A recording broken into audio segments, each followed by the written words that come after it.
Good everyone, so this is the sprayer that we use for doing the orchard. I say orchard, it's probably, I don't know, 60 to 100 trees, something like that.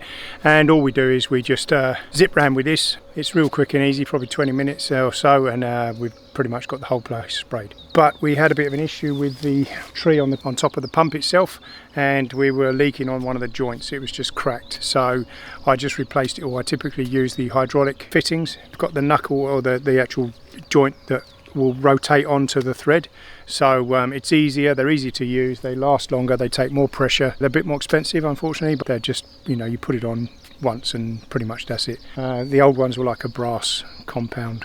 We'll run you through it and yeah, show you what I've done. So like I say, there's the tree that I've replaced it with. This is the original one that was there, and what happened, somewhere here there's a crack of some kind, and basically it was just spraying out. So you put the pressure through it and it was just spraying out everywhere. But what it used to do was you had the main outlet there, you had one of these taps for the side, you had another tap here for that side, and then coming out the top originally, which was this one, which was for the hand wand, and I've just changed it around, so now I've got the hand wand coming out of there, and then it just goes into a T and splits off left and right. I can operate one side at a time if I'm on an end of a row, or if I'm going down between rows I can have both running, put the pressure through it. These ones here, they just spin on the fitting itself and you just literally screw it up, so that's why I use these hydraulic fittings. They're so easy to work. Do it once, you do it right.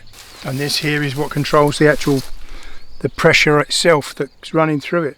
So you've got the revs, which obviously adjusts the pressure as well, but this here, you can just release the pressure, or it's hardly got any pressure going through it at all. I don't really need it to have much pressure through to give it a big enough spread. All works fine, works perfect, and I'm pretty happy with it, especially now it's fixed.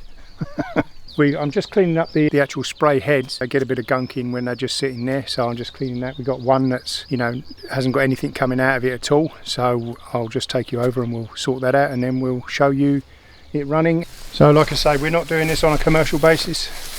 Probably get all the commercial guys jumping up and down going, you're doing it all wrong or whatever, but bottom line is we just make do with what we got, and that's pretty much us. So anyway, this one's the problem one.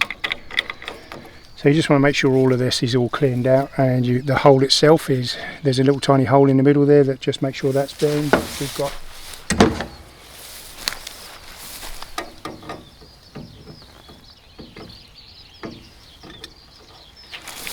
see if this has got like a little tiny filter behind it, and if it's blocked, yeah, I'd say so.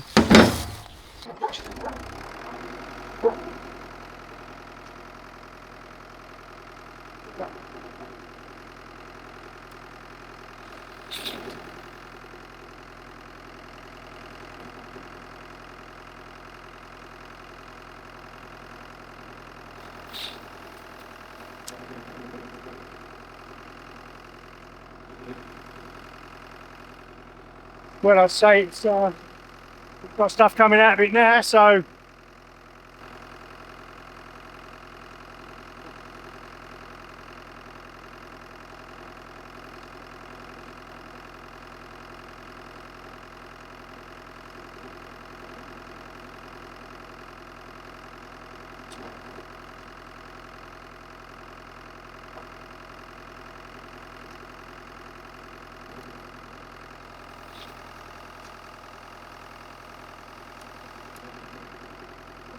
looking good. I'll just adjust some of the others.